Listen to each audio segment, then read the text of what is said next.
Welcome to the deep dive.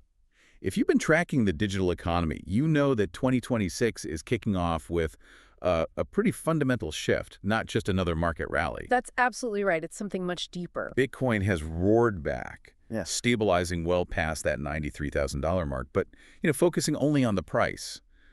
It misses the much bigger story this week. It really does. We're seeing this massive, almost tectonic structural shift happening as global finance finally starts to figure out how to integrate blockchain. Oh, exactly. We are witnessing what feels like the final construction phase. These real-time bridges between traditional finance or TradFi and the decentralized world are being built right now. And when we dig into this week's sources, there's a clear focus on three core areas. Right. The institutional stampede, some really unprecedented tech maturation, and, of course, the inevitable regulatory demand for clarity. Okay, let's unpack all that. It feels like we have a clear roadmap for how the digital year, as Japan is calling it, is really shaping up. Let's start where we always do, where the institutional capital is flowing. Makes sense. So we saw Bitcoin kick off the week with some powerful momentum, hitting a peak of $93,388 on January 5th. This came after what a lot of analysts called a healthy reset late last year, shaking out some of that excessive leverage. But for the listener who's focused on long-term strategy, what's the core driving force here? Well, what's so fascinating is the shift in the core investment thesis. It's less about retail excitement or internal market factors now. Okay. It's far more about external macroeconomic pressure.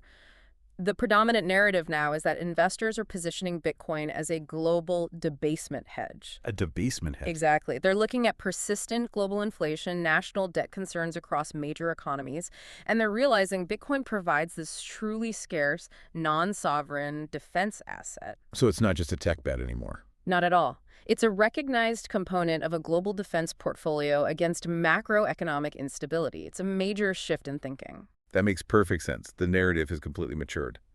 But here's where the numbers get a little counterintuitive. Right.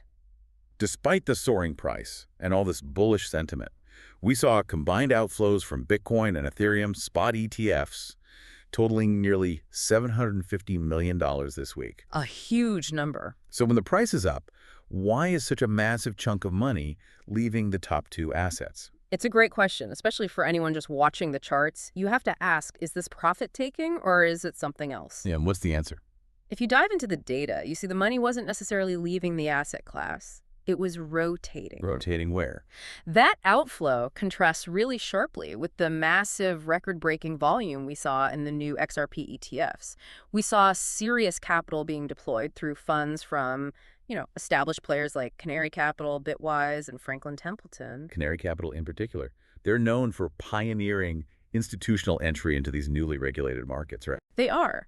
And this rotation towards XRP, it signals a couple of things. First, strategic diversification is fully underway. Institutions aren't just holding the big two anymore. And Second, and maybe more importantly for XRP, it suggests that the major legal and regulatory clarity has completely de-risked the asset for this crowd. They see the utility, the cross-border efficiency, and view it as a massive value play. So they're expanding their portfolios beyond the obvious choices. Aggressively, they're looking for high-utility assets that have passed those major regulatory checkpoints. And speaking of checkpoints and large players, it feels like the final symbolic barrier for traditional wealth management just fell. You must be talking about Bank of America. Exactly. Yeah, their decision this week to allow wealth management advisors to directly recommend Bitcoin ETF allocations to clients is, well, frankly, it's the final endorsement for mainstream institutional wealth. But wait, isn't Bofo simply late to the party here? I mean, are they really leading this change, or are they just catching up to where their competitors were last year? That's a fair challenge. They aren't the first, no. But their sheer size and historical influence make their move a benchmark. Okay, so it's about scale. It is. If we connect this to the bigger picture, BOFAT manages trillions in high net worth assets. When they greenlight their advisors, who are the gatekeepers to all that established wealth, to recommend an asset, It changes the conversation. it completely changes it. It transitions crypto from an alternative opt-in investment to a standard advised allocation. Crypto is now officially on the recommended menu. That makes the adoption infrastructure feel, well, complete. But that adoption requires robust roads, which brings us perfectly to the infrastructure upgrades we saw this week. A perfect segue. TradFi isn't just buying digital assets anymore. They're finally going on-chain themselves. This is where that structural shift becomes really concrete. This week saw a truly historic development when the SEC greenlit the DTCC. The Depository Trust and Clearing Corporation. Now, for those who may not track the minutiae of financial plumbing, just remind us why the DTCC's involvement is so profound. Of course, the DTCC is, it's basically the bedrock of Wall Street. They handle the clearance and settlement for virtually all traditional securities, stocks, bonds, you name it, in the U.S. and beyond. We're talking trillions of dollars daily. Trillions. They are the financial infrastructure. And now their new permission covers custody and clearance for tokenized stocks, bonds, and treasuries on pre-approved blockchains. So this is not just a white paper idea. This is the literal mechanism that settles Wall Street trades moving onto the blockchain. Precisely. And the key detail is that this is structured as a 3-year pilot program. So the tokenization of traditional securities is now an active, sanctioned, and operational program overseen by the SEC. That's the most concrete bridge yet. It arguably is. It sets the stage for the digitization of, well, all existing markets. Incredible.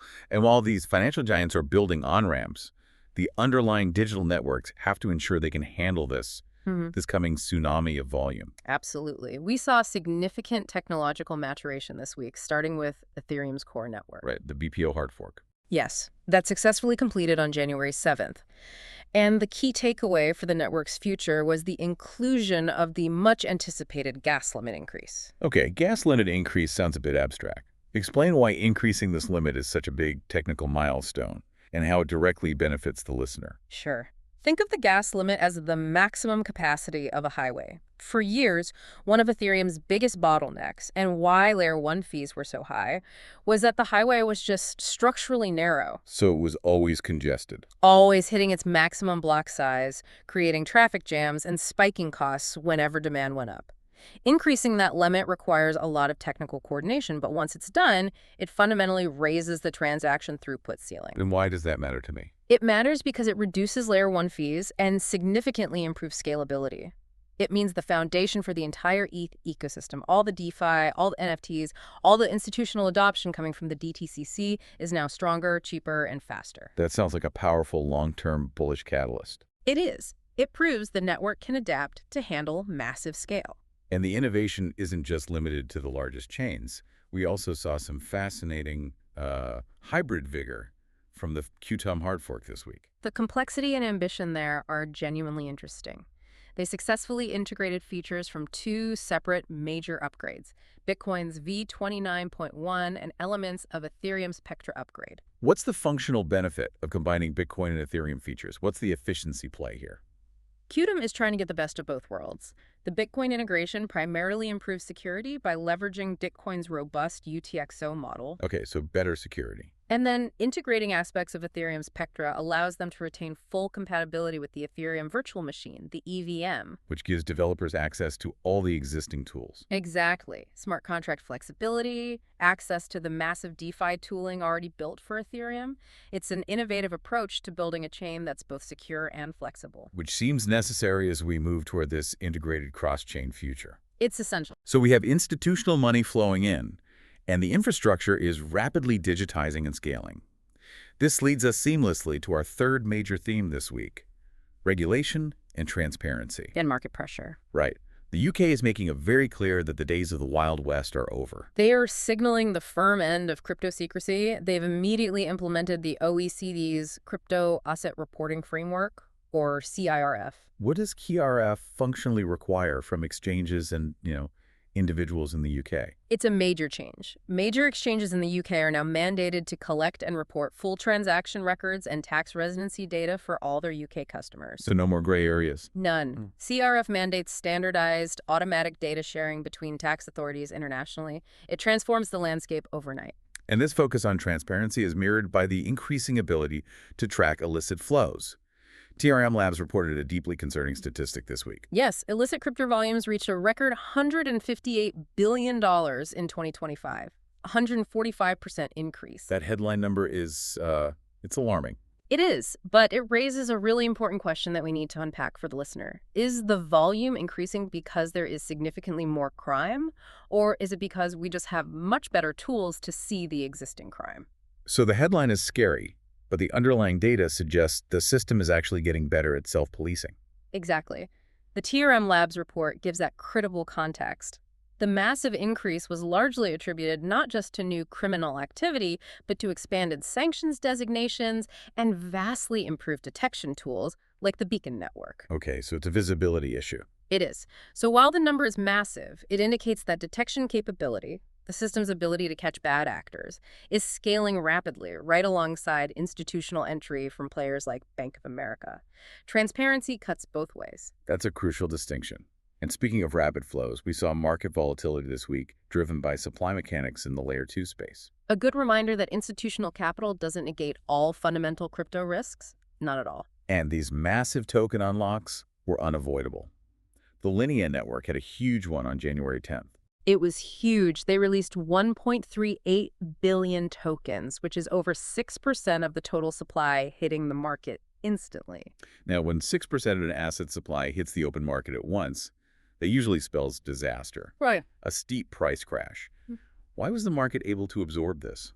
Well, the fact that the market absorbed 1.38 billion tokens without a crash is a profound testament to the liquidity and depth the digital asset economy has now achieved. So the market is just more mature. Far more. It caused some temporary price pressure, sure, but the smooth handling demonstrates that the market has the infrastructure to withstand these scheduled supply shocks. And for the listener, this reinforces that even as the big players arrive, you still have to understand vesting schedules and supply mechanics. Absolutely. They remain a critical driver of short-term volatility. And this whole structural shift we're describing, it's clearly global, it's nationally endorsed.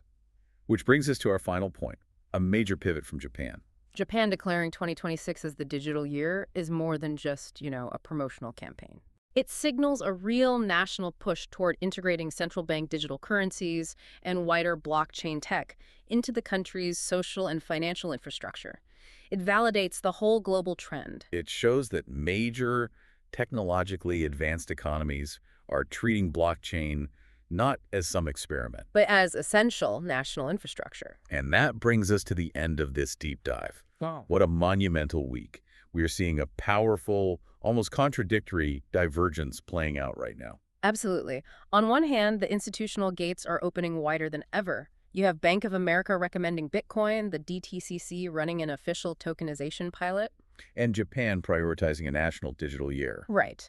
But on the other hand, the reality of a regulated world is here. The UK is enforcing strict new transparency rules, and TRM Labs is showing that the mechanisms for policing illicit flows are scaling just as fast. And technologically, the market is proving its resilience. It really is. The cross-ecosystem innovation of the Qtum hard fork shows incredible progress, and the smooth absorption of that massive Linea token unlock demonstrates a liquidity and technical maturity that, just wasn't present even a year ago. The market can handle the pressure. So we've seen tokenization move from theory to a DTCC pilot. We've seen nation-states prioritize the digital year. Now that the institutional walls are officially crumbling and the technological bridges are built, the real question for you to consider is this. Who benefits most from this newly regulated, transparent, and integrated digital economy? The incumbent financial giants or the decentralized protocols they must now rely on?